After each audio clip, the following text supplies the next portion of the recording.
Nosotros tenemos la enorme satisfacción de poder dar inicio a este ciclo de jornadas que titulamos Género, Autoritarismo y Delitos de Lesa Humanidad. Estas jornadas han sido organizadas para llevarse a cabo en esta semana tan especial que es la Semana de la Memoria. Estamos orgullosos y orgullosas porque es la primera vez que desde la asociación se realiza una actividad de estas características en función de esta fecha que es tan crucial para nuestra historia, en la que, como todos sabemos, se produjo el quiebre del Estado de Derecho, la pérdida de vigencia de nuestras garantías constitucionales y la violación de los derechos fundamentales de las personas. Entonces, claramente, esta fecha, tanto como miembros de la ciudadanía y como integrantes del Poder Judicial, nos convoca no solamente a reconstruir nuestro pasado, sino también a valorizar nuestro Estado de Derecho, la defensa irrestricta de los derechos humanos. ¿Para qué? Para poder trabajar en el presente, en la defensa de esos valores, y también para construir un futuro, para que nuestros hijos e hijas nunca renuncien a la defensa de esos valores fundamentales. Esta actividad, bueno, es académica y es también de reflexión, ya la habíamos planificado y estaba ideada para ser llevada a cabo el 24 de marzo pasado, fue ideada con la iniciativa del doctor Dardo Tórtul en el seno de la Comisión de Género, que entonces integraban también el Consejo Directivo, la doctora Schumacher y la doctora Noeli Valors, y entre este equipo ideamos esta actividad, el Consejo Directivo la aprobó, con el apoyo, como siempre, de la doctora López Arango, que es nuestra presidenta, y que una vez más, la nueva composición del Consejo Directivo también estuvo muy, digamos, entusiasta con la realización de esta actividad, y esto es toda una muestra de cuán importante es este tema dentro también del Poder Judicial. La idea de las jornadas se construye sobre la base de dos ejes fundamentales. Por un lado, como parte que somos todos del Poder Judicial, digamos, quienes organizamos la actividad, consideramos que es importante revalorizar y ver el rol clave que ha tenido el Poder Judicial desde la recuperación de la democracia en todo lo que hace a la investigación y a la resolución de causas sobre delitos de lesa humanidad cometidos durante la etapa del proceso que se desarrolló entre los años 76 y 83, en esta etapa de quiebre del Estado de Derecho. En esa etapa, con la importancia, luego de la recuperación de la democracia, del rol del Poder Judicial, es por eso que pensamos que una persona ideal para disertar sobre este tema es el doctor Daniel Rafecas, quien nos puede dar su mirada por la labor que él mismo como juez federal lleva a cabo en la investigación de causas de delito de lesa humanidad, especialmente en lo que respecta a la megacausa llamada o conocida como primer cuerpo del ejército. El segundo punto que consideramos clave para la organización de estas jornadas es la cuestión de género en esta etapa de la historia. Las mujeres en su condición de tales o agravadas, han sufrido violaciones de derechos humanos que han sido agravadas por su condición de género.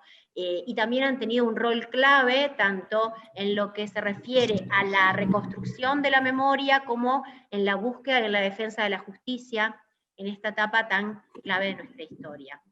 Esos son los dos ejes. Hoy vamos a contar con la presencia del doctor Daniel Rafecas, y el eje vinculado con la cuestión de género será abordado en las próximas jornadas, que desde ya están todos y todas invitados, que van a ser el día 30 de marzo a las 18 horas. La jornada estará a cargo de Rosario Badano, que va a versar sobre la temática de testigo y testimonio, y el 5 de abril, también a las 18 horas, la doctora Virginia Duffy, ella va a abordar el tema de la violencia contra la mujer, los delitos sexuales y los delitos de lesa humanidad. Desde ya agradecemos a todos los que nos han acompañado en esta iniciativa, y los dejo con el doctor Dardo Tórtul. Él es vocal del Tribunal de Juicios y Apelaciones de Gualeguay, quien va a presentar al doctor Daniel Rafecas. Desde ya Les anticipo que la exposición del doctor Daniel Rafecas durará aproximadamente entre 40 minutos y 1 hora, que luego va a haber un espacio para la formulación de preguntas que pueden ir formulando en el chat. Las mismas deben estar vinculadas a la cuestión que él abordará en su disertación, vinculada a su rol desde el Poder Judicial en la investigación de los delitos de lesa humanidad, con especial referencia al delito de torturas. Y las mismas serán seleccionadas en función del tiempo con el que contemos. Así que bueno, muchas gracias a todos y a todas. Los dejo con el doctor Torto. Permiso. Doctor Hola, ¿sí me escuchan? Doctor Tortul, soy Virginia. Sí, ¿me escuchan? Le pido permiso porque pudo acceder a la reunión la presidenta de la asociación, la doctora López Perfecto. Arango, Sí. así que le damos la adelante. palabra para que pueda saludar y después seguimos con Adelante.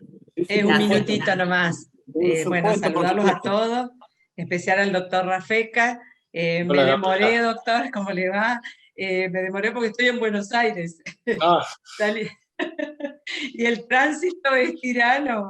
Salí de una reunión de la Federación en Plaza Miserere, así que no me daba para llegar.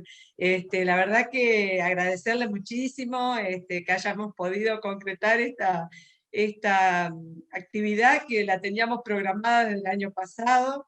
Se la habíamos prometido con asado y vino, pero bueno, ya la pandemia nos va a dejar en algún momento poder hacer alguna reunión, alguna actividad presencial y bueno, y poder compartir como compartimos en Gualeguaychú esa jornada que estuvo, que fue tan, realmente la calidez humana de su persona, no lo conocía personalmente. Ha sido realmente algo que nos conmovió todo el grupo que asistimos en esa oportunidad. Así Igualmente, que bueno, bueno, muchísimas gracias, no quiero llevar más tiempo, pero no quería dejar de saludar en el momento oportuno, digamos. Así que bueno, muchas gracias a todos, y estoy viendo ahí que está la vocal del Superior Tribunal de Justicia, Claudia Misaguac. Muchas gracias, doctora, por su presencia. Nos acompañamos mutuamente en las actividades, así que muy bien. Bueno, adelante, Dardo. Bueno, muchísimas gracias, Gabriela. Bueno, en primer lugar, agradecer a Daniel Rafecas por sabemos que es una semana para él muy ocupada, y por habernos dado esta oportunidad de contar con su presencia, contar con tu relato, Daniel.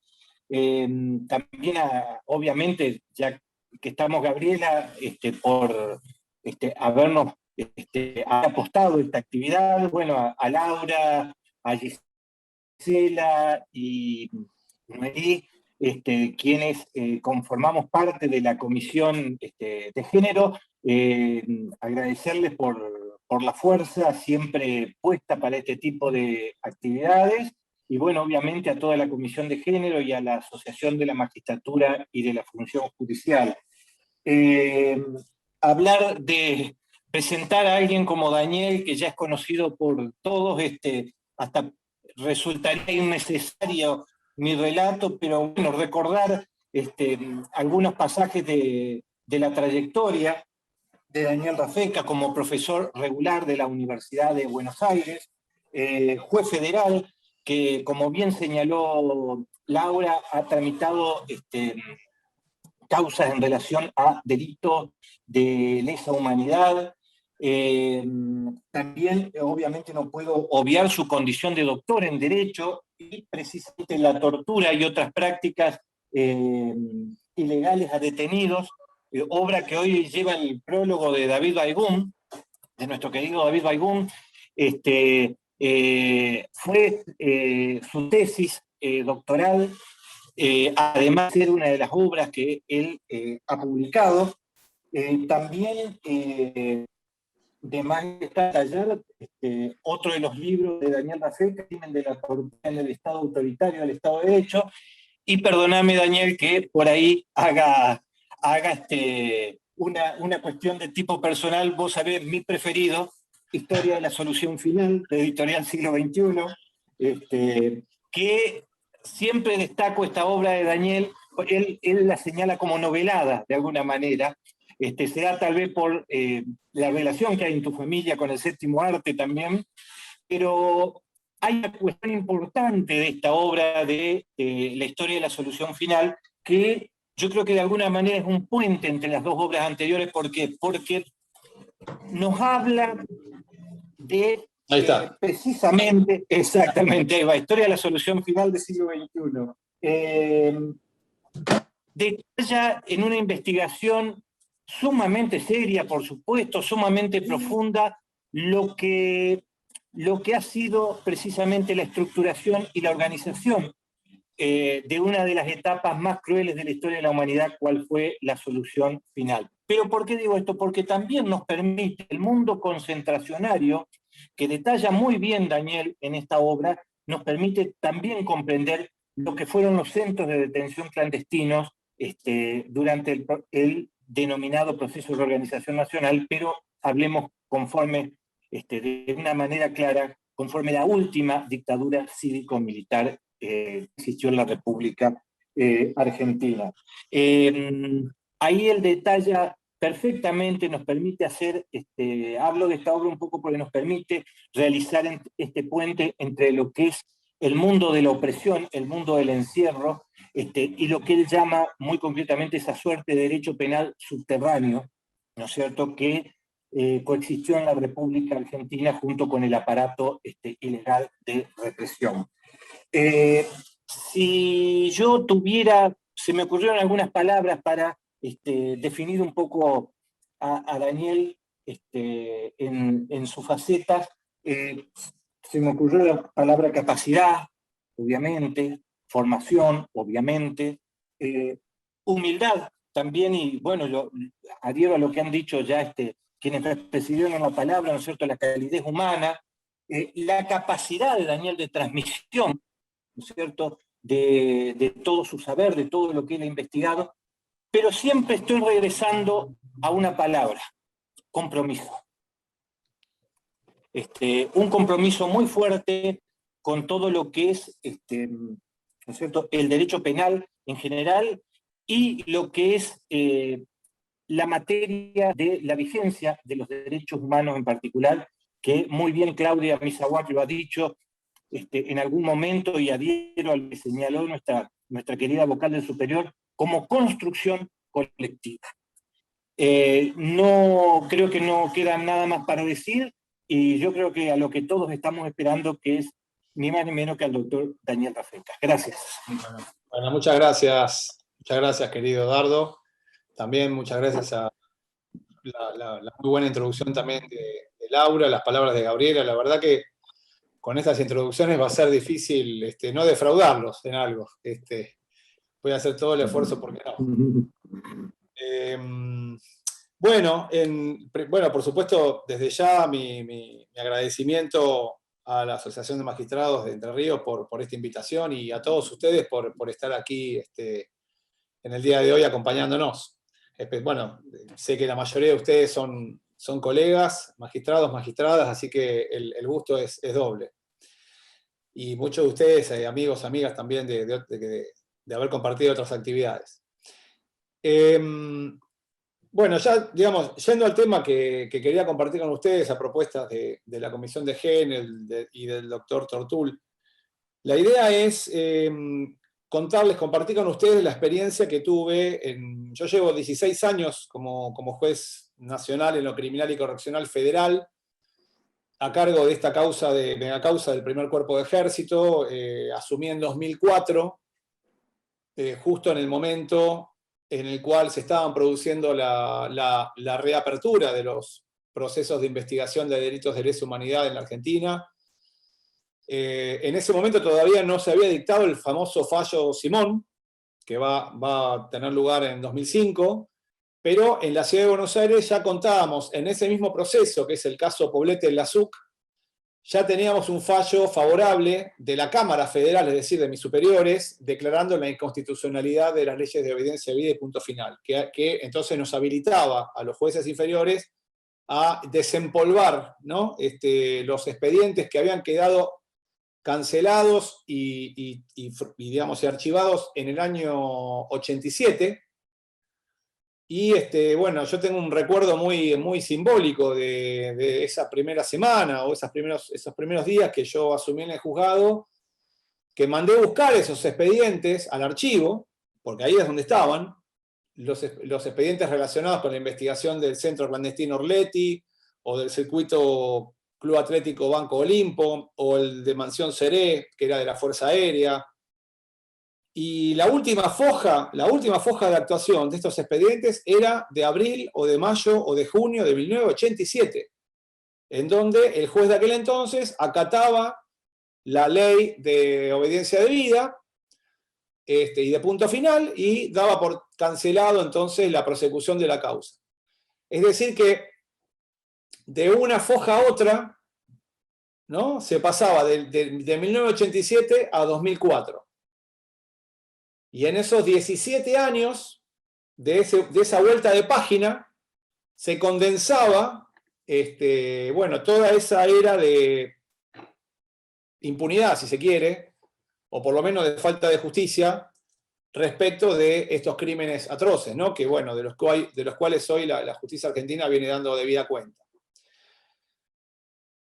Y entonces, en lo que nos interesa hoy compartir, estaba claro que con relación, cuando comenzamos a llevar adelante todas estas investigaciones, estaba claro que los autores directos, es decir, los integrantes de los grupos de tareas, de las llamadas patotas, o los miembros de las brigadas que participaban de los operativos ilegales, de los fusilamientos clandestinos, los que de propia mano secuestraban, torturaban, violaban, saqueaban o asesinaban, bueno, no era, digamos, ahí se aplicaba y se sigue aplicando de manual las categorías usuales que todos y todas aquí empleamos para este tipo de delitos. Es decir, son todos delitos de daño, ¿no?, relacionados con bienes jurídicos individuales. Se aplica la categoría de la coautoría, por ejemplo, ¿no?, esto de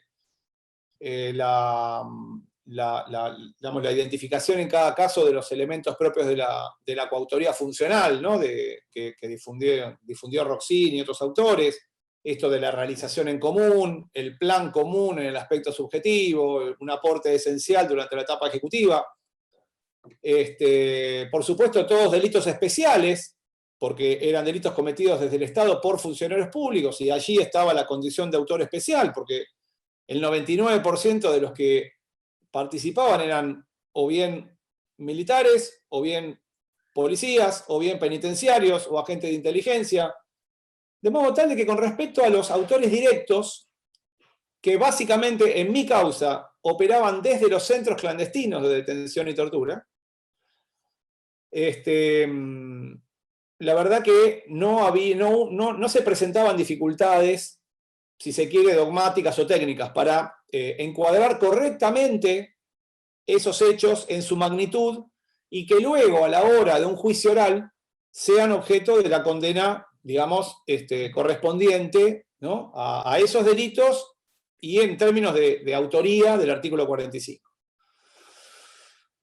De hecho, esto efectivamente ha sucedido, ¿no? Hoy tenemos, de acuerdo a la estadística que salió precisamente el 23 de marzo pasado, ya tenemos más de 1000 condenados, individualmente considerados, más de 1000 condenados en todo el país. Y cuando digo en todo el país, lo digo en términos literales, ¿no?, en estos procesos de lesa humanidad, de los cuales diría que aproximadamente 3/4 partes de esos 1000 condenados son efectivamente ejecutores directos, integrantes de los grupos de tareas y digamos, policías o militares u otros agentes públicos que ocupaban estas funciones en el marco del plan sistemático, digamos, de represión.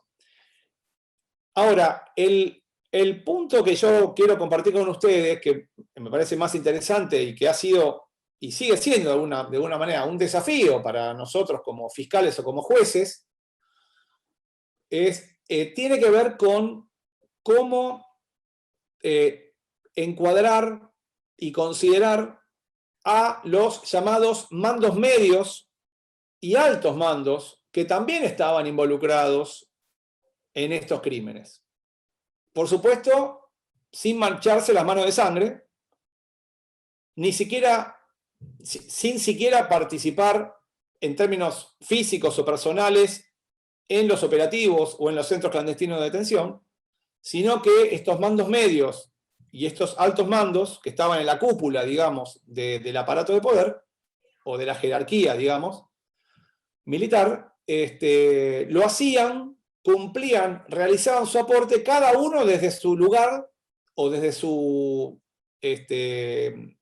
regimiento, o de su brigada, o de su división, y sin tener ningún contacto espacial, ni directo, ni con las víctimas, ni tampoco con los autores directos.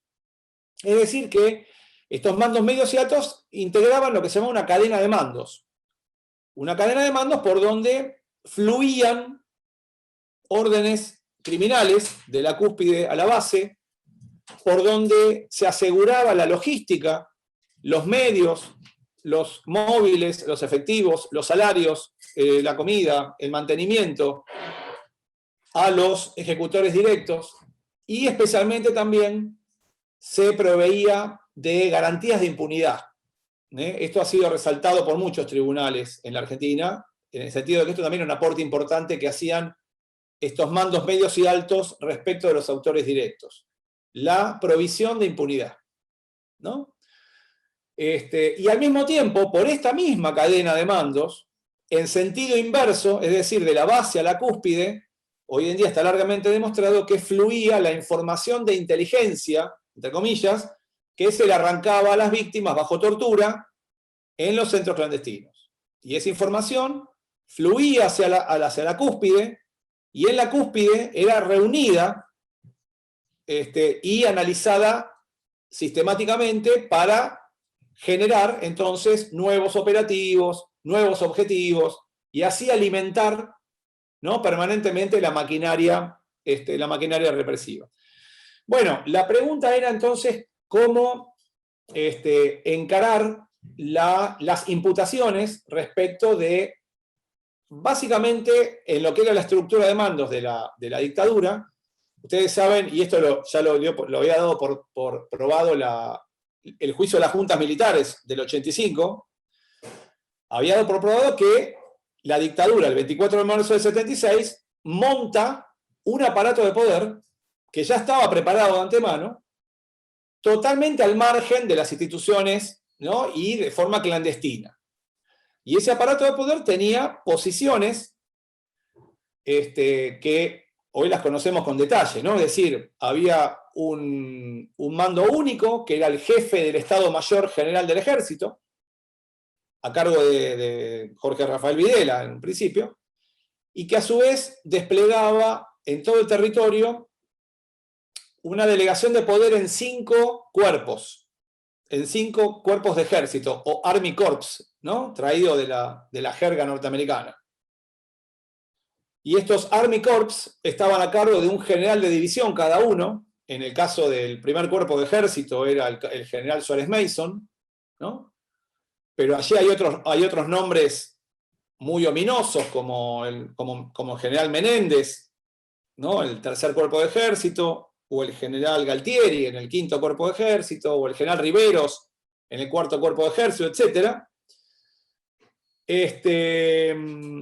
Y debajo de ese jefe de cuerpo, que era un general de división, es decir, un altísimo mando del ejército, esa extensión territorial se dividía por cuadrículas y estaba subdividido en jefaturas de zona.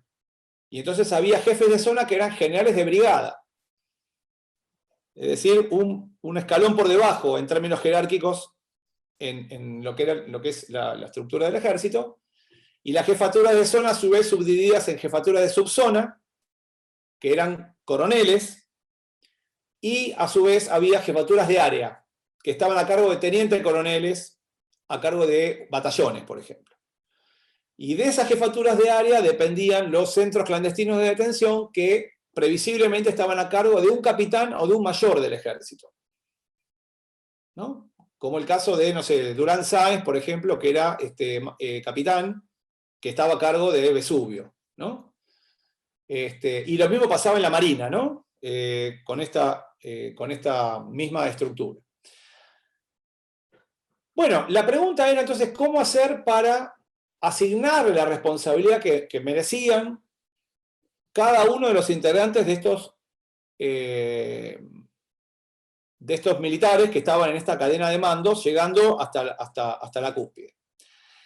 ¿Por qué? Porque si nos manejamos con las categorías tradicionales que todos nosotros hemos aprendido y hemos utilizado siempre, bueno, resulta que tomar parte en la ejecución del hecho, es decir, considerar los autores, ciertamente no parece, a primera vista no parece fácil, porque en realidad la defensa de estos mandos medios y altos parece, bueno, pero mi cliente nunca apareció por el lugar, no estaba allí presente, los que cometían los delitos eran otros, que eran los ejecutores directos.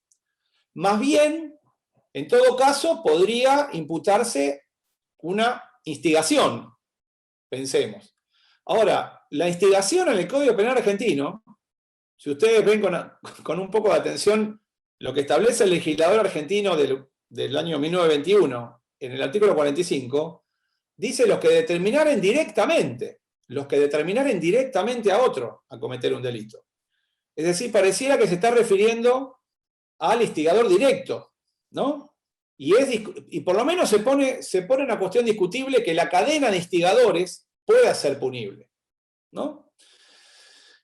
Pero además de esto, la instigación, igual que la complicidad, en realidad, y esto sí que es universalmente aceptado, resulta que es un cómplice, es decir, es alguien que colabora en el delito que comete otro, y que parece que no tuviera ni el dominio del hecho, ni que quisiera el hecho como propio, ¿no? Sino que este coronel o este general, en términos de complicidad, ya sea instigación o complicidad primaria, pareciera que se limita a participar en los delitos que cometen otros, que son los cabos, los sargentos, los oficiales que están en el centro clandestino.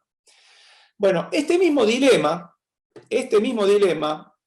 exactamente el mismo dilema, se presentó hace 70 años atrás, en un juicio muy particular, en donde por primera vez se puso en juzgamiento la cuestión del Holocausto, o del genocidio del pueblo judío por parte de la Alemania nazi, en un juicio oral y público muy particular, que fue el que el Tribunal de Jerusalén llevó en contra de Adolf Eichmann, el jefe de asuntos judíos de la Gestapo, encargado de las deportaciones de los judíos de Europa a los campos de exterminio. Y aquí, Virginia, te voy a pedir compartir pantalla para compartir con ustedes una imagen. A ver. ¿Ahí? Sí, sí. ¿Se ve? Perfecto. Es la única imagen que me voy a permitir compartir con ustedes. Es una imagen que evoca este momento. Aquí lo tenemos al otrora todopoderoso Obersturmbannführer, o teniente coronel de las SS, Adolf Eichmann, en el sitial, digamos, de los acusados, en Jerusalén, en 1960, a punto de ser juzgado. Como nota al pie, digamos, no podemos desarrollarlo ahora, pero recordemos que Eichmann se había escapado de Europa y se radicó aquí en la Argentina, y bueno, fue capturado por un comando de inteligencia del Estado de Israel que subrepticiamente lo sacó del país y lo llevó a Israel, en donde fue juzgado, condenado por un cargo que difícilmente pueda ser equiparable en la historia de la justicia occidental, porque se lo condenó por el homicidio de 6 millones de víctimas. Reitero, la sentencia, con la parte dispositiva de la sentencia condenatoria, decía condenar a Adolf Eichmann por el homicidio reiterado en 6 millones de ocasiones. Va a ser difícil encontrar un parangón de esta condena. y fue la única condena a muerte que se dictó en el Estado de Israel, porque unos años después la pena de muerte fue abolida aquí también en Israel. Bueno, cierro entonces la imagen. En este juicio es donde se planteó exactamente el mismo dilema y la misma cuestión. ¿Por qué? Porque Eichmann efectivamente era un mando medio, que jamás había ido a los campos de exterminio. Él nunca había pisado Birkenau, ni Sobibor, ni Treblinka. Pero era indiscutible a los ojos del fiscal y de los jueces de que Eichmann tenía una tremenda responsabilidad en estos sucesos, y era aún más escandalosa la cuestión porque los ejecutores, en su gran mayoría, de la solución final, eran víctimas coaccionadas a operar las cámaras de gas y los hornos crematorios. Entonces, aún era más paradójica la situación. Bueno, ¿qué hizo el Tribunal de Jerusalén? El Tribunal de Jerusalén construyó una teoría según la cual, allí cuando esté en desenvolvimiento un aparato de poder que se sirve de recursos estatales, que está estructurado jerárquicamente, y que por esa estructura jerárquica fluyen sin interferencias órdenes criminales, y que ese aparato de poder entonces, en definitiva, dispone de tantos recursos humanos que convierta en fungibles o en intercambiables a los ejecutores directos. Es decir, que ese aparato de poder, cuando se da una orden criminal, por ejemplo, de violar a alguien o de asesinar a alguien, si no la ejecuta A porque sale corriendo, y no la ejecuta B porque se suicida, y no la ejecuta C porque renuncia, y D porque se acobarda, y E porque da parte de enfermo, va a venir X o Y o Z y lo va a ejecutar. Y entonces la conclusión es que si estamos en presencia de un aparato de poder organizado, quien da la orden en la cúspide y quienes la empujan hacia abajo en esa cadena de mandos, esa orden equivale a la consumación del delito, de forma segura. Entonces, en esas circunstancias, dice el Tribunal de Jerusalén, por primera vez, ese mando medio o ese alto mando que tuvo en su mano esa orden y con poder autónomo la impulsó, dirigiéndola hacia los ejecutores directos, también lo tenemos que considerar autor. Y después, digamos, esta propuesta embrionaria del Tribunal de Jerusalén, que se conoció en la sentencia que se publica en 1962, va a ser tomada como propia nada menos que por el profesor Klaus Roxin, que ya para ese entonces era catedrático en Múnich y un jurista ya en ese momento muy importante, y que va a presentar en el ámbito académico alemán un trabajo que se va a llamar precisamente autoría inmediata mediante el empleo de un aparato de poder organizado, y va a ser propio. Roxin se va a sentir convencido por el argumento del Tribunal de Jerusalén, lo va a hacer propio y lo va a presentar en el ámbito académico, diciendo, no en este trabajo, pero en trabajos posteriores, va a decir, y esto me parece que es la cuestión central para, digamos, que a mí me parece muy convincente como teoría para definir como autor al hombre de atrás, o a los Schreibstatter, como le dicen en Alemania, es decir, los autores de escritorio, que es lo siguiente. Obviamente todo esto gira en torno del concepto del dominio del hecho, ¿no? Que creo que todas y todos aquí estamos más o menos familiarizados, ¿no? Y es la postura dominante en doctrina hace medio siglo, en cuanto a que autor es quien domina el hecho, y cómplice es aquel que hace un aporte sin tener el dominio del hecho. Bueno, un ejemplo como el de Eichmann es un caso claro de alguien que, pese a que no está presente en el lugar, domina en parte el hecho. También él domina el hecho desde atrás, desde su escritorio en Berlín, desde su oficina 4B4 de asuntos judíos de la Gestapo. Él también está dominando el hecho. ¿Por qué? Porque él retiene para sí una parte del dominio sobre la decisión de ejecutar el hecho. Hoy en día ya está no sé si es dominante, pero está muy desarrollada la idea de que el dominio del hecho tiene dos aspectos, que es el dominio sobre la decisión y el dominio sobre la configuración concreta, sobre la ejecución concreta del hecho. Y los dos aspectos son relevantes para conformar el dominio del hecho, y basta con tener uno solo de ellos para ser entonces autor. Esto lo plantea intuitivamente el Tribunal de Jerusalén, sin estos desarrollos dogmáticos, lo recoge desde un primer momento, inmediatamente lo toma Roxin y lo va a desarrollar desde el 63, que publica su primera monografía, hasta la publicación del tomo 2 de su tratado, que se publica en Múnich en 2002. O sea que está medio siglo más o menos dándole vueltas y pensando alrededor de esta categoría y defendiéndola a ultranza. En este paso, en este trayecto, la mayoría de la doctrina alemana, la mayoría, incluyendo a Strattenberg, a Jeschek, a Wessels y a otros autores, van a adherir a la propuesta de Roxin de considerar a estos autores en estas circunstancias como autores y no como cómplices, como pretendían las defensas, ¿no?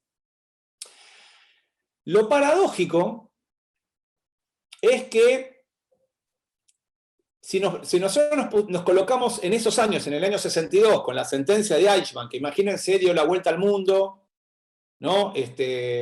Fue la noticia mundial más importante de esos momentos. Obviamente fue un impacto terrible en Alemania, porque ese juicio debía haberse llevado en Alemania, y se estaba llevando a cabo en Israel. Más el apoyo de Roxin y de otros doctrinarios, eso debió haber generado en los tribunales penales alemanes de los años 60, 70, 80, bueno, adoptar esta teoría y aplicarla en los miles de casos de juicios contra criminales nazis por hechos como estos, que se van a juzgar en Alemania. Nunca pasó. Nunca pasó. Y Roxin, si ustedes lo ven en el tomo 2 que publica en 2002, y ahora está traducido en 2015 y se tradujo al castellano, se queja amargamente de esta realidad. Roxin dice algo así como: pese a que mi teoría propuesta en 1963 era perfectamente aplicable para los crímenes, para el juzgamiento de los crímenes del nacionalsocialismo, la jurisprudencia lo ignoró olímpicamente, en beneficio, por supuesto, de los acusados, que sistemáticamente van a ser condenados como cómplices, en el caso de la Alemania de la posguerra. Recién con la caída del muro, es decir, a partir de los años 90, la jurisprudencia empieza a cambiar y por primera vez se va a aplicar la teoría de la autoría mediata por aparatos de poder en Alemania, en un caso concreto relacionado con crímenes cometidos por la República Democrática o Alemania Oriental, el caso de los tiradores en el muro. Bien, en el caso argentino, entonces, yendo a la situación que nos interesa a nosotros,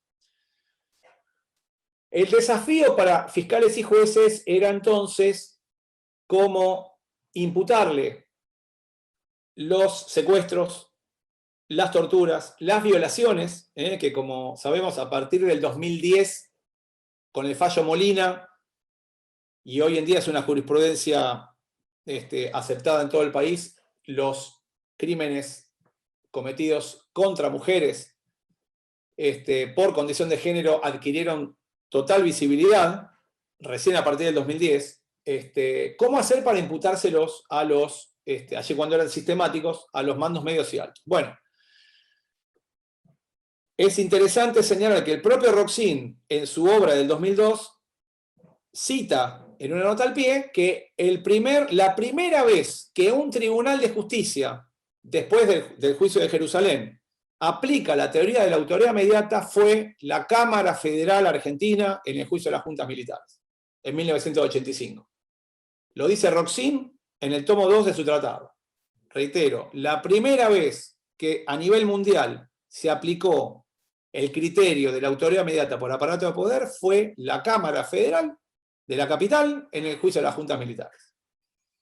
Así que fíjense la trascendencia histórica que los procesos de memoria, verdad y justicia en la Argentina tienen que, digamos, esto es un detalle, ¿no? O un ejemplo, digamos, de la trascendencia histórica de estos procesos. Con la reapertura de los juicios, esta doctrina, que ya estaba asentada en el juicio de las juntas, va a ser retomada mayoritariamente por jueces, fiscales, camaristas, y va a ser aplicada entonces a los jefes de área, jefes de subzona, jefes de zona, jefes de cuerpo, y en mi caso particular también al jefe de Estado Mayor Videla, a quien en nuestro juzgado tuvimos la oportunidad de ampliarle la imputación, porque él había sido condenado en definitiva, por unos 350 casos en el juicio de las juntas, que le correspondían a él por el periodo en el cual había estado a cargo de la dictadura, y nosotros le ampliamos por algo así como 2.000 casos más, ¿no? Llegamos a indagarlo y a procesarlo, y a enviarlo a juicio a Videla, y luego falleció antes de que se celebre el juicio oral. Pero, entonces, para ir redondeando este tema, en la República Argentina, diría que el 95% de los juzgados de primera instancia, cámaras federales, tribunales orales federales y las 4 salas de casación, estamos aplicando esta teoría que se origina en el juicio de Eichmann en 1960 y que presenta Roxin en el 63, para enjuiciar y condenar, a mi juicio, correctamente, atrapando toda la dimensión de injusto y la magnitud de los aportes de los mandos medios y altos, a lo largo y lo ancho del país. Y por supuesto, esta teoría se acopla o se engarza con las categorías tradicionales relacionadas con los autores directos. Es decir, en el caso argentino, los juicios de lesa humanidad combinan la aplicación de las categorías tradicionales para los ejecutores directos, que incluyen al jefe del centro clandestino, que, digamos, desde una perspectiva de reparto de funciones en el marco de la coautoría, está presente en el lugar, participa de los interrogatorios y realiza un aporte esencial durante la etapa ejecutiva de los secuestros, las torturas, las violaciones. Y ahí esto se combina entonces con la aplicación de la autoridad inmediata por aparato de poder respecto de jefes de área para arriba. Una cuestión importante desde el punto de vista técnico, porque me interesa también compartir con ustedes y me adelanto en todo caso a posibles preguntas relacionadas con si esta teoría o este criterio de la autoridad inmediata por aparato de poder es trasladable a otro tipo de contextos o a otro tipo de situaciones. Para eso hay que tener en claro que desde el primer momento, desde la creación de esta teoría, están claros las exigencias o los elementos que se reclaman para habilitar, digamos, esta calificación. El primero es entonces que estemos en presencia efectivamente de un aparato de poder, ¿no? Tal como ya lo describí. Reitero, un aparato de poder es un enorme conglomerado que reúne ingentes recursos económicos y humanos, diría casi ilimitados, como uno puede pensar en los recursos estatales, y que están estructurados jerárquicamente y que uno puede advertir una cadena de mandos por donde se demuestra que puede fluir una orden o una directiva desde la cúpula hasta la base sin interferencia ni interrupciones. Y todas estas características entonces convierten en fungibles o intercambiables a los ejecutores directos. Estas son las 3 características que tiene que tener un aparato de poder, y hay una cuarta que ahora voy a decir, pero reitero, conglomerado de recursos humanos y económicos ingentes, estructurados jerárquicamente, por donde fluyen órdenes desde la cúspide hasta la base sin interferencias y que convierten intercambiables o fungibles a los ejecutores directos. Pero hay una cuarta exigencia que ya lo sostenía Roxin muy acertadamente en 1963 y que recorta dramáticamente el alcance de apreciar una autoría inmediata por aparato de poder, que es que ese aparato de poder, para cumplir estas funciones, sobre todo esto del flujo ininterrumpido de la cúspide a la base, ese aparato de poder tiene que desenvolverse por completo en la ilegalidad o en la clandestinidad. Debe desenvolverse al margen de las instituciones del Estado de Derecho y debe ser abiertamente criminal. Todo el aparato debe ser criminal. Como efectivamente lo fue en el Estado Nacional Socialista, o por lo menos a criterio del Tribunal de Jerusalén y de la Corte Suprema del Estado de Israel, y también de los tribunales alemanes, y como lo fue, sin lugar a dudas, en el caso argentino, en donde, bueno, la verdad que el caso argentino es un caso, parece un caso de manual, ¿no? De un aparato de poder en desenvolvimiento, ¿no? Parece un molde exacto de lo que la doctrina exige, de lo que tiene que ser un aparato de poder. Clandestino, ilegal, al margen completamente de las instituciones. Bueno, obviamente estructuras militares, policiales y penitenciarias que garantizan este flujo de órdenes de la cúspide a la base, etc. Pero esta exigencia de que todo el aparato funcione en la ilegalidad, entonces impide que, por ejemplo, se pueda aplicar este criterio para casos tales como actos de corrupción en un servicio penitenciario o en una fuerza policial que se desenvuelve en el Estado de Derecho, como podemos pensar en la Argentina de la postdictadura. Por más graves que sean y por más sistemáticos que sean los actos de corrupción en una fuerza policial o en una agencia penitenciaria, no vamos a poder aplicar la teoría del aparato de poder. Porque esa agencia se está desenvolviendo en el marco del Estado de Derecho. La agencia en sí misma es lícita y es conforme a derecho.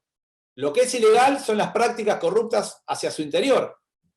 Pero ese jefe penitenciario que ordena un acto de tortura, o ese jefe policial que ordena la ejecución de alguien que no paga la recaudación ilegal, nunca va a estar seguro en un contexto de Estado de Derecho, nunca va a estar completamente seguro de que esa orden se va a cumplir y que ninguno en la cadena de mandos va a salir hacia un costado a denunciar el hecho a un organismo de derechos humanos o a los medios de comunicación o a un fiscal o a un juez.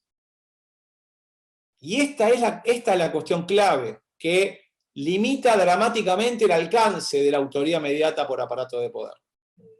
Prácticamente remitiéndola en lo que hace referencia a contextos estatales, limitándola o marginándola a contextos autoritarios. ¿Se entiende? Lo que es también interesante, con esto voy terminando, no sé cuánto tiempo llevo, Virginia. Y son las 7 menos 10, así que 40 minutos más o menos. Estamos bien. Sí. Lo último para redondear y después en todo caso abrir un espacio de preguntas. En los últimos 30 años, a partir de trabajos de Cayamos en Alemania, de Muñoz Conde en España, se abrió una nueva perspectiva muy interesante de la posible aplicación de la teoría del aparato de poder respecto de entes no estatales o de organizaciones no estatales. ¿Se entiende? Es decir, por ejemplo, organizaciones no estatales muy sólidas, muy fuertes, con permanencia en el tiempo, como podemos pensar, por ejemplo, los carteles de droga mexicanos o colombianos, la yakuza japonesa, la mafia rusa, la drangheta calabresa o la cosa nostra siciliana. Posiblemente en la Argentina tenemos el ejemplo de los monos, que no sé qué nivel de desarticulación tendrán, pero por lo menos en algún momento. Los maras en Centroamérica. Las organizaciones subversivas o guerrilleras que se alzan contra el Estado, como por ejemplo en Colombia, ¿no?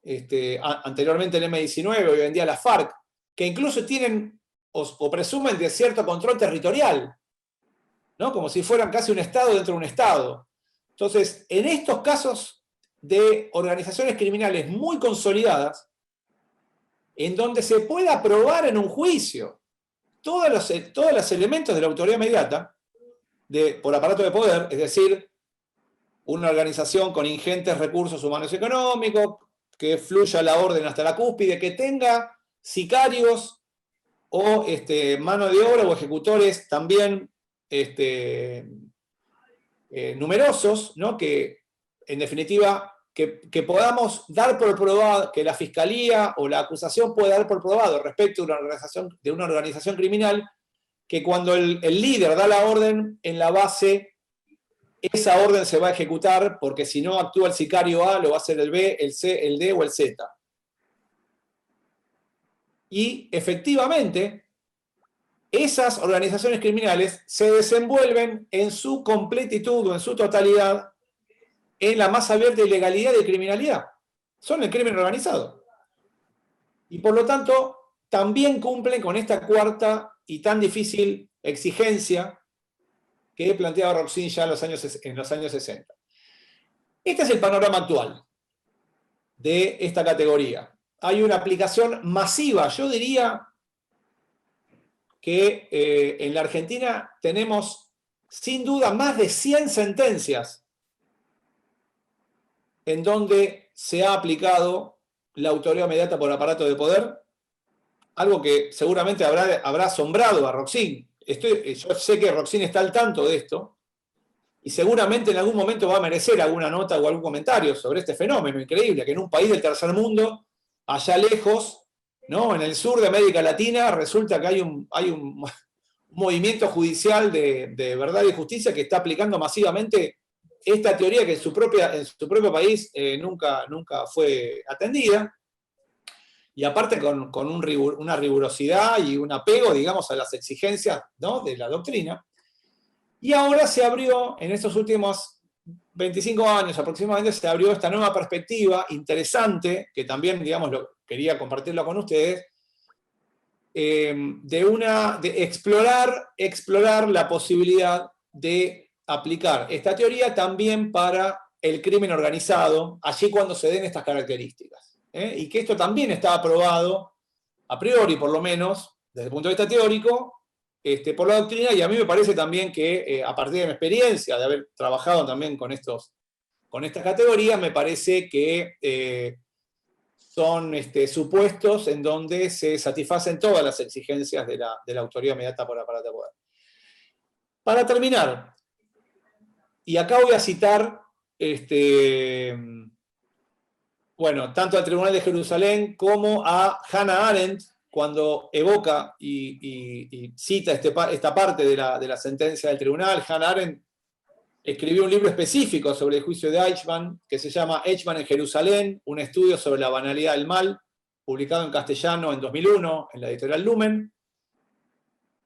Y allí lo que surge muy claramente es esta idea de que, desde un sentido de justicia material, en el caso del Holocausto, los jueces se rebelaban ante la idea de considerar a personajes como Himmler, como Heydrich, como Eichmann o como el propio Hitler, como actuando, dando ciertas situaciones o efectuando ciertos aportes en delitos que cometían otros. Y entonces considerándose ajenos, ¿no?, de esos delitos. Esto revelaba, digamos, había una rebeldía muy profunda de parte de los fiscales y de los jueces a considerar esta idea. Y lo mismo podemos traspolarlo al caso argentino. De no aplicar la teoría de la autoridad inmediata por aparato de poder, los Camps, los Echecolás, los Chamorro, los Suárez Mason y muchos otros que nunca se mancharon las manos de sangre, pero que eran los que tenían en sus manos el poder de decisión sobre la vida y la muerte de todos los cautivos que estaban en los centros clandestinos, hubieran sido considerados cómplices en delitos cuya autoría la ejecutaban otros. Esto es imposible de asumir. De ahí que la doctrina alemana, encabezada por Roxin, rápidamente acepta esta postura del Tribunal de Jerusalén, la convierte en doctrina dominante, y es la que después va a tomar el juicio de las juntas militares, y a partir del año 2002, 2003, 2004, el sistema judicial argentino en el ámbito federal para enjuiciar en los niveles de injusto y de reprochabilidad correctos a esos mandos medios. Esto en la Argentina es jurisprudencia pacífica, y en definitiva entonces esos tenientes coroneles, generales de brigada, generales de división, que desde su poder de decisión impulsaron hacia abajo esas órdenes criminales, garantizaban la impunidad, garantizaban la continuidad de los procedimientos, están siendo y han sido ya condenados como autores mediatos por secuestros, por torturas, por violaciones sistemáticas y por homicidios cometidos por sus subordinados, cumpliendo sus órdenes.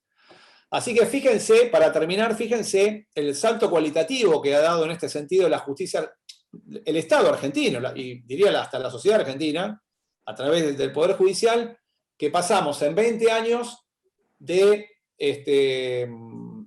garantizar la impunidad a partir de esa ley oprobiosa, que fue la ley de obediencia debida, ¿no?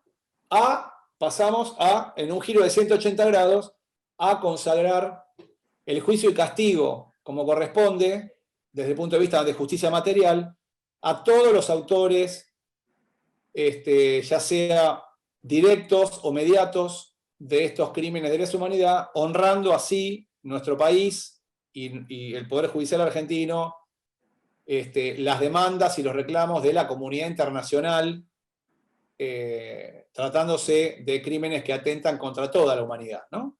En este caso. Bueno, nada más, Virginia, muchas gracias. Bueno, doctor, muchas gracias. Estuvo brillante en su exposición, muy interesante y por lo menos en mi perspectiva, que no soy ajena al fuero, muy clara, sus conceptos académicos clarísimos, así que se nota que también, y además de todo, es un gran profesor. Así que bueno, acá tengo un par de preguntas que formularon en el chat. El doctor Luis Raffagelli, que es un juez laboral, un gran amigo, hace dos preguntas. Primero, ¿qué opina de los juzgamientos a los civiles en los casos de lesa humanidad? El caso Hermanos Méndez, en el asesinato del abogado laboralista Moreno en Olavarría. No sé si quiere responderla y después le hago la que sigue, o... No, decime la siguiente también. Bueno, la siguiente es su opinión sobre la imprescriptibilidad de las acciones civiles de daños vinculadas a delitos de lesa humanidad, el caso Ingenieros de la Corte. Bueno, con respecto a la primera pregunta,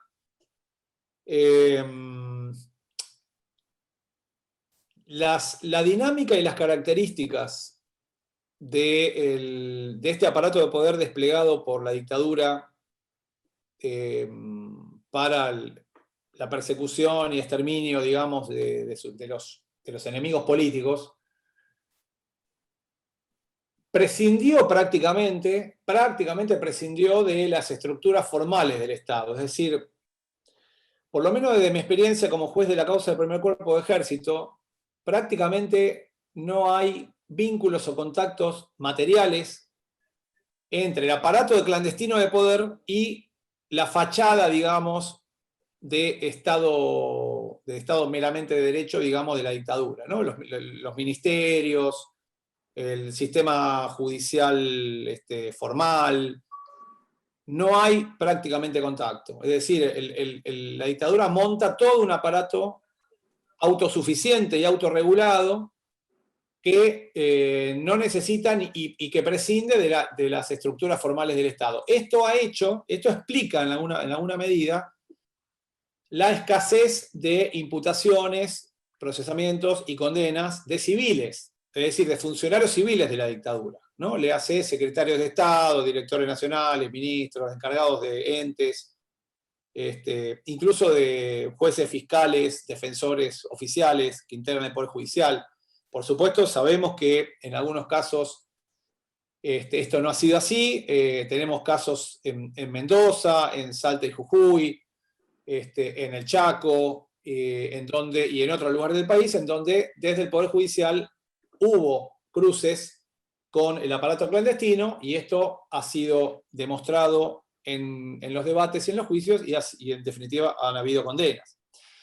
Pero es más bien la excepción de lo que ha sido a nivel nacional.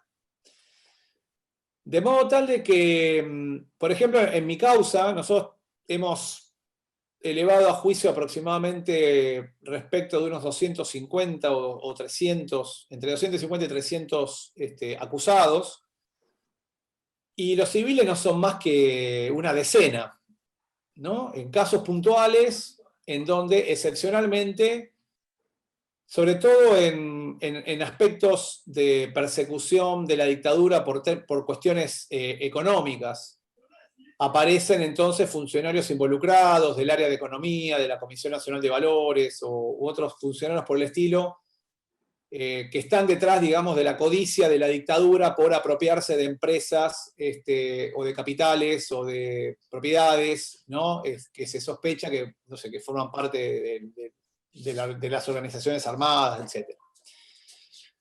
Pero esa es la realidad de la situación en el caso argentino. Y con relación a la segunda parte de la pregunta, perdón, el caso que me plantea de Olavarría no lo conozco, realmente no puedo comentarlo porque no lo conozco, no está en mi jurisdicción. Respecto de la imprescriptibilidad de todas las implicancias de lo que ha sido el terrorismo de Estado, bueno, este mandato está por encima de todo tipo de, digamos, de legislación interna argentina. Es decir, el mandato de que hay que satisfacer plenamente a las víctimas y sobrevivientes de crímenes de lesa humanidad no abarca solamente los aspectos penales, abarca también los aspectos civiles, y por lo tanto planteo de prescripción, de caducidad de la instancia, que se puedan hacer en el ámbito civil respecto de demandas relacionadas con consecuencias de estos crímenes, son inoponibles, en mi opinión por lo menos. Son inoponibles. Digamos, si son inoponibles en el ámbito penal, con muchísima más razón en el ámbito civil, ¿no? Donde no están en juego las garantías del penales y del proceso penal de los imputados, que en este caso son represores o cómplices de la dictadura. De modo tal de que a la corta o a la larga, yo creo que va a terminar imponiéndose este criterio porque es la recomendación y el mandato y la expectativa de la comunidad internacional en este sentido. Bueno, hay otra pregunta anterior que dice, teniendo en cuenta las características que Rothschild plantea del aparato de poder, ¿podría incluirse como responsables, está tal vez un poco contestada, pero la formulo, ¿podría incluirse como responsables de escritorio a las empresas y medios de comunicación? Bueno, en principio, en principio no, porque para considerar autor mediato, es decir, en términos del artículo 45 del Código Penal, de que toma parte en la ejecución del hecho, ese mando medio o alto tiene que tener poder autónomo a partir del desempeño de la función o del rol que ejerce. Por ejemplo, un jefe de subzona, en el caso argentino, o por ejemplo, el jefe de la Gestapo o el jefe de asuntos judíos de la Gestapo en el caso de la Alemania nazi.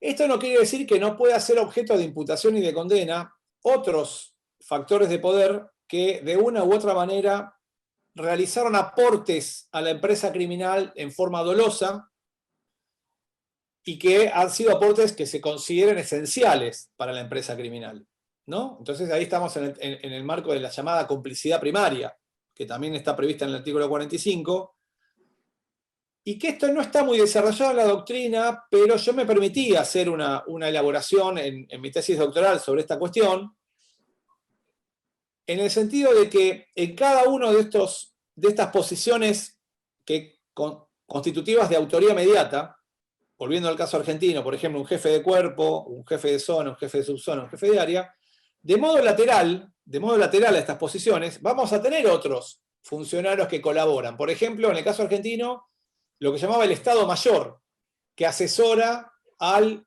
jefe de cuerpo. Y el Estado Mayor tiene un jefe de operaciones, tiene un jefe de inteligencia, tiene un jefe de logística, un jefe de personal, que son determinantes y que realizan una ayuda inestimable y necesaria para que el jefe de cuerpo después tome las decisiones. Bueno, sobre esto se está avanzando también en mi causa, en términos de, no de autoría inmediata, pero sí de complicidad. ¿Se entiende? Porque no tienen el dominio del hecho, estos J1, J2, J3, J4, no tienen el dominio del hecho. El dominio del hecho sobre la decisión lo tiene el jefe de cuerpo. Pero los que integran el Estado Mayor participan, colaboran dolosamente y realizan un aporte esencial. Y entonces esto perfectamente también puede ser atrapado, como este ejemplo, los otros ejemplos que proponen la pregunta, podrían eventualmente ser atrapados en términos de complicidad, no de autoría. Perfecto. Bueno, sigo con otra. ¿Cuáles han sido, desde su experiencia, los principales obstáculos? Esta es una pregunta de Miriam Laroca. Los principales obstáculos o impedimentos que ha tenido para avanzar con el juzgamiento de este tipo de casos. Bueno, a ver, podemos repartirlo en tres grandes grupos. Problemas técnicos de dogmática penal, como los que acabo de mencionar. Problemas de índole procesal, es decir, a partir del modelo procesal que rige en el orden federal, y problemas estructurales relacionados con la escasez de recursos humanos, problemas edilicios, falta de espacios para celebrar audiencias o juicios. Bueno, de estos tres grupos de casos, claramente el que más dificultades nos ha traído es el último. Los problemas estructurales. El Poder Judicial a nivel nacional no estaba ni de lejos preparado para asumir este desafío y costó, yo calculo, mínimo 5 años arrancar. 5 años. Sobre todo en la etapa de los juicios orales. Y la cuestión era tan dramática y tan grave y tan urgente que llevó a que se ocurrió una situación inédita en la historia del Poder Judicial, que es que se conformó una comisión liderada por la Corte Suprema de Justicia, llamada Comisión Interpoderes, que reunía a miembros del Poder Judicial, del Ministerio Público Fiscal, del Senado, de diputados, del Consejo de la Magistratura, del Ministerio de Justicia de la Nación, todos, y que yo integré también, la conocí porque la integré en esos años, y entre todos íbamos resolviendo con mucha lógica y sentido común y mucha eficiencia estos problemas estructurales que se iban presentando en todo el país. Imagínense hacer un juicio oral contra, no sé, 20 imputados en Salta. No había estructura. O en Bahía Blanca, o en La Plata, los primeros juicios, el juicio von Bernich, el juicio Checolás, hubo que alquilar el salón de actos de la dirigencia judía local, de la DAIA, para hacer el juicio oral. Se tuvieron que alquilar salones de clubes sociales, como en San Martín al principio, en la provincia de Buenos Aires. En fin, estos fueron los principales problemas y los seguimos teniendo hasta el día de hoy. Seguimos teniendo problemas estructurales. Sí, son los problemas de la justicia en general. Otra pregunta dice así: ¿la teoría de Rothschild del aparato de poder podría aplicarse a casos de corrupción organizada y planificadas del Estado? Considera Juanma que allí están presentes las características de las que el autor hablaba. No, creo que lo expliqué bastante claramente, en el sentido de que desde las estructuras estatales, si se trata de un Estado de Derecho, no es aplicable la teoría de aparatos de poder, porque si estamos en un Estado de Derecho, ese funcionario, sea agencia policial, sea agencia penitenciaria, sea agencia política, que ordena o organiza una estructura ilegal o una cadena ilegal, nunca puede estar seguro de que esa cadena de mandos, en algún punto se rompa esa cadena y se produzca una fuga y se denuncie el hecho con un fiscal, con un juez, en los medios de comunicación, un organismo de derechos humanos. Y entonces eso lo que hace es que el que está en la cúpula no pueda estar completamente seguro de que el delito en la base se va a cumplir. Y entonces eso suprime la posibilidad de que sea autor y convierte entonces al que está en la cúpula en instigador. Pero creo que ya lo había explicado en mi exposición. Sí, sí. Una pregunta del doctor Juan Diego Rovira. Si puede indicarnos en qué estado se encuentra la jurisdicción universal para crímenes de lesa humanidad, por ejemplo, los crímenes del franquismo, si existe alguna causa en trámite. Sí, existe una causa, yo soy titular de Juzgado Federal 3, y vecino mío está el Juzgado Federal 1, a cargo de la doctora Servini de Cubría, o María Servini en realidad, y desde hace algo así como 10 años, quizás un poco más, en ese juzgado tramita una causa de jurisdicción universal relacionada con los crímenes cometidos por el franquismo, digamos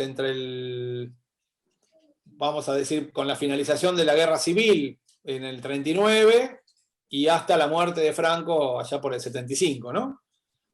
Del siglo pasado, a partir de que, bueno, mi colega dio por verificado que en España la justicia de ese país no ha encarado el juzgamiento de estos crímenes, y entonces, en una suerte de reciprocidad del Estado argentino, porque recordemos que allá por el año 98, cuando estaban cerrados todos los caminos para el enjuiciamiento del caso argentino, el juez Baltasar Garzón dictó una sentencia en el año 98 habilitando la Audiencia Nacional para el juzgamiento de casos en la Argentina. Bueno, ahora digamos, la justicia argentina está haciendo lo inverso, ¿no? Así que sí, hay una causa en pleno trámite, incluso hay algún documental muy interesante que muestra el impacto de este proceso respecto de los familiares y descendientes de las víctimas del franquismo, que se llama algo así como El silencio de los ojos, o tiene un nombre así, creo que está en Netflix, y es un documental premiado y muy, muy bueno. Así que sí, está la causa en pleno trámite en el día de hoy. Bueno, otra pregunta, no llego a leer el nombre, creo que es Claudia, o Claudio, no sé, porque no lo termino de leer. Aclara su ajenidad a la especialidad, y en base a ello quiere solicitar si se podría fijar diferencias y similitudes de la teoría explicada a los casos de delitos de abusos sexuales cometidos por miembros de la Iglesia o en claustros similares. Bueno, sucede lo mismo que estábamos hablando con relación a crímenes de estas características cometidos en contextos democráticos, ¿no? Es muy buena, es interesante la pregunta, porque sabemos que la Iglesia, por lo menos la Iglesia Católica, que depende de Roma, evidentemente es un aparato de poder, es una estructura de mandos, tiene jerarquías, tiene recursos ingentes, pero en tanto y en cuanto se desenvuelva en el marco de estados democráticos, como pueden ser los Estados Unidos, ¿no? Como ha habido tantos casos, o el caso de Alemania, o el caso de la República Argentina, no puede prosperar tampoco la idea de la autoridad inmediata por aparato de poder, porque, de nuevo, nos encontramos con esta situación, ¿no? Que dentro de esa cadena de mandos, es una cadena de mandos, en todo caso, de encubrimiento, ¿no? Nunca se va a poder estar seguro de que un obispo, o que un cardenal, o que un sacerdote se contacte con un periodista de un medio independiente, o con un juez, o con un fiscal, y desbarate toda la maniobra de impunidad. Entonces estamos en la misma situación. Sí, quizás como hipótesis podría funcionar si estamos hablando de, no sé, de una iglesia o de un aparato estructurado, así, de un credo religioso que integre una dictadura. Bueno, en ese caso posiblemente sí.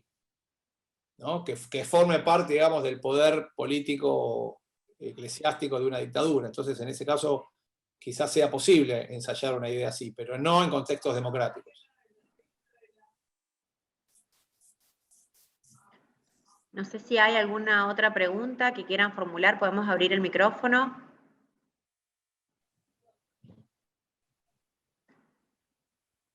Bueno, a mí me interesaría preguntarle cuál ha sido su experiencia, digamos, con respecto, bueno, vinculándolo con la jornada que viene, con respecto a las declaraciones testimoniales de mujeres que sufrieron, bueno, delitos aberrantes durante este periodo, digamos, si nos puede contar su experiencia, digamos, si tuvo posibilidad, digamos, de abordarla a la cuestión también con una perspectiva de género.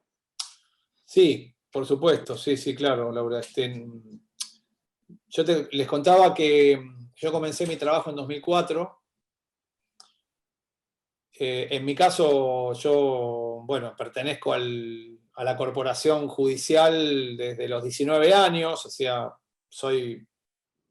en ese momento, en 2004, yo era un producto, lo sigo siendo, digamos, de la burocracia judicial. Y en esos primeros años, yo creo que ya para el segundo año de mi trabajo comenzaron a haber presentaciones en la causa de organizaciones feministas, nacionales e internacionales, de organismos de derechos humanos, y después incluso del Ministerio Público Fiscal, reclamando una mayor visibilización en los pronunciamientos judiciales de mi juzgado, relacionados con el particular sufrimiento de las mujeres cautivas en centros clandestinos, teniendo en cuenta, como todos sabemos, que el 99,9% de los perpetradores eran hombres, ¿no? Y al mismo tiempo, más de un tercio de las víctimas del terrorismo de Estado que fueron a centros clandestinos eran mujeres. Y entonces, bueno, con un grupo de colaboradoras en el juzgado nos pusimos a trabajar en esto porque, digamos, la jurisprudencia hasta ese momento, no solamente de los tribunales argentinos, sino de la Corte Interamericana de Derechos Humanos, era que, por ejemplo, el delito de violación en contextos de violencia estatal, por ejemplo, en cárceles o en comisarías o en procedimientos policiales o en marco de terrorismo de Estado, debían ser considerados como una forma particularmente grave de tortura. ¿Se entiende? Esto es lo que decía la Corte Interamericana. La violación constituye una modalidad particularmente grave de tortura. Y entonces, el delito de violación quedaba escondido o solapado detrás de la figura de torturas. Entonces, en los primeros pronunciamientos de mi juzgado, e incluso en las primeras condenas que se dictaron relacionadas con mi causa, recuerdo la primera condena del circuito Atlético Banco Olimpo, que habrá sido en 2007 o 2008, no había referencia alguna al delito de violación, ni a los abusos deshonestos graves que sufrían las mujeres cautivas, porque estaba todo disimulado, si se quiere, o escondido detrás de la calificación de tortura. ¿Se entiende? Bueno, esto comienza a cambiar a partir de el impulso de, como les decía, de los querellantes, del Ministerio Público Fiscal, de organizaciones feministas, y finalmente nosotros, al igual que el resto de la justicia argentina, hicimos un giro histórico, tal vez el más importante que hemos hecho en estos 16 años, y hemos terminado reconociendo que esa era una jurisprudencia equivocada, que era una jurisprudencia que no respetaba correctamente ni reconocía correctamente el particular sufrimiento de las mujeres, y a partir de ese momento comenzamos a apreciar un concurso real de figuras entre la tortura y las violaciones y abusos deshonestos graves, que empezaron entonces a plasmarse, a visibilizarse y en definitiva también a integrar las condenas, ¿no? Los perpetradores a partir de ese momento, calculo alrededor del año 2010, comenzaron a ser procesados y luego condenados no solamente por secuestros, torturas, sino también por violaciones o abusos deshonestos graves allí cuando ocurrieran. Pero además de eso también nosotros nos permitimos introducir capítulos enteros relacionados, destacando el particular sufrimiento de las mujeres, por ejemplo, padecimientos en desnudez, humillaciones de connotación sexual, ¿no? Y entonces, en nuestras resoluciones, en un considerando aparte, pasamos a agrupar todos estos relatos, estos hechos vividos por las mujeres, en capítulos, digamos, especiales donde se destacaban estos aspectos. Te reitero lo que decía al principio, lo que yo te cuento a título personal, que fue toda una especie de proceso que yo también tuve que vivir como funcionario, como juez, en estos años, en realidad forma parte de un movimiento mucho más amplio, ¿no? Porque como te decía, a partir del leading case del fallo Molina del Tribunal Oral Federal de Mar del Plata, que fue el primero que condena por violación, separándolo de la tortura, respecto de un suboficial de la Marina, en la base naval de Mar del Plata, a partir de ahí se generó un efecto dominó, que yo lo cuento en el libro, en la segunda edición del libro El crimen de tortura. Se generó un efecto dominó y rápidamente esto pasó a ser doctrina dominante en todo el país. Así que demoró unos años, pero finalmente el reconocimiento y la visibilización del particular sufrimiento de las mujeres en la vida en cautiverio, en la era del terrorismo de Estado, finalmente creo que ha sido puesto en el lugar correcto, en el lugar indicado. Y también, por supuesto, es objeto entonces de imputaciones y de condenas. Bueno, muchísimas gracias. Otra pregunta de Miriam Laroca. ¿Qué opina sobre la jurisdicción universal como instrumento de protección de pueblos indígenas? Bueno, es una herramienta válida también. Es una herramienta válida porque si estamos hablando de crímenes de genocidio, por ejemplo, ¿no?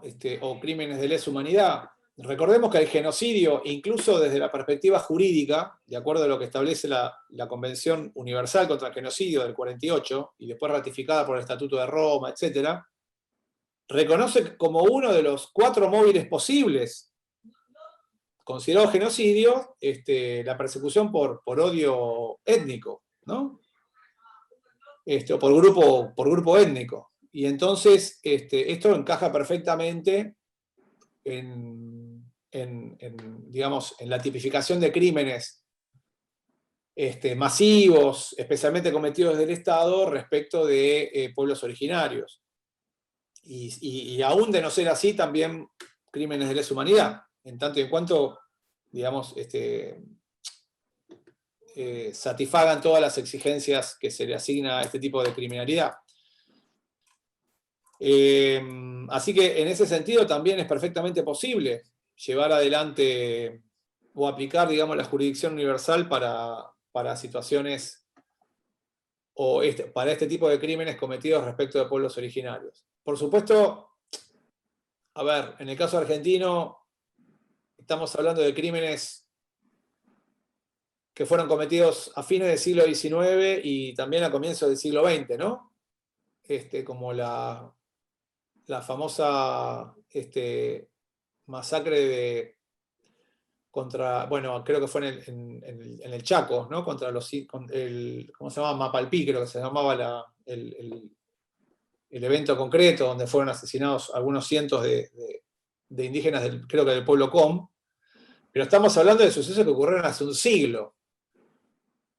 Entonces, bueno, las posibilidades de realizar juicios convencionales lamentablemente ya cesaron.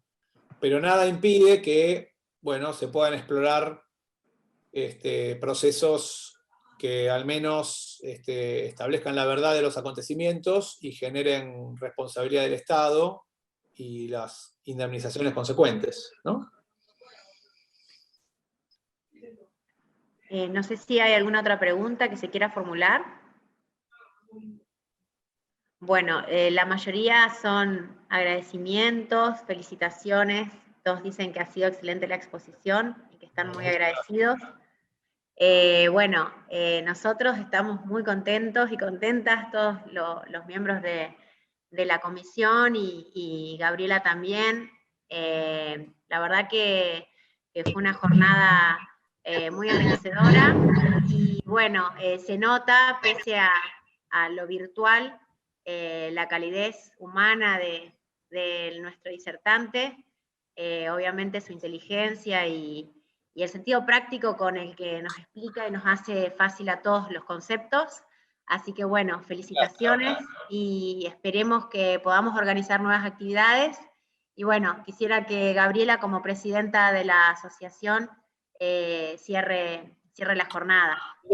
Querría hacer, gracias Laura por tus palabras, querría hacer un anuncio, bueno, creo que Dardo algo sabía, pero el domingo pasado terminé, después de 1 año y medio aproximadamente de trabajo, una obra de derecho penal, de teoría del delito, que seguramente se va a publicar quizá para agosto o septiembre de este año, así que con mucho gusto, cuando esto ocurra, podemos volver a reunirnos, quizás organizar ya, esperemos la que presentación. de modo presencial para presentar esa obra.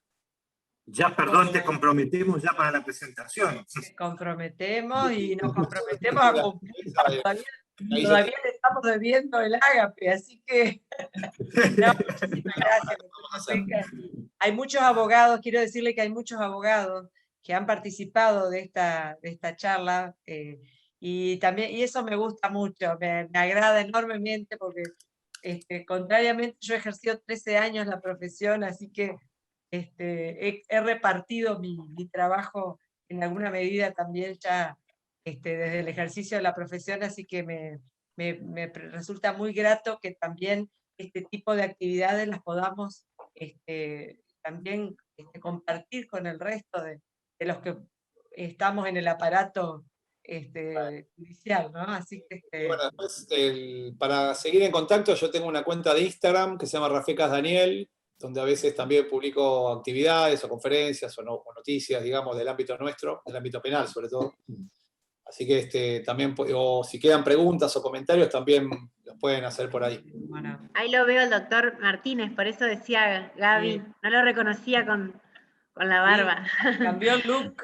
Ajá, bueno, qué bueno que el doctor Martínez fue presidente del Colegio de Abogados de la provincia de Entre Ríos en muchas oportunidades, y bueno, y además ha participado activamente siempre en actividades que hemos organizado, así que bueno, por eso digo que ha sido muy grata la presencia de muchos abogados que ejercen la profesión. Me alegro mucho. Bueno, ahí está Enrique. Bueno, muchas gracias. Muchísimas gracias. Chao, Dardo. Estamos en otra actividad. Nos estamos viendo. Gracias, y muchas gracias, excelente como siempre. Gracias a todos y a todas. Hasta luego. Cuídense, buen fin de semana. Adiós. Gracias igualmente. Muchas gracias, buenas noches a todos.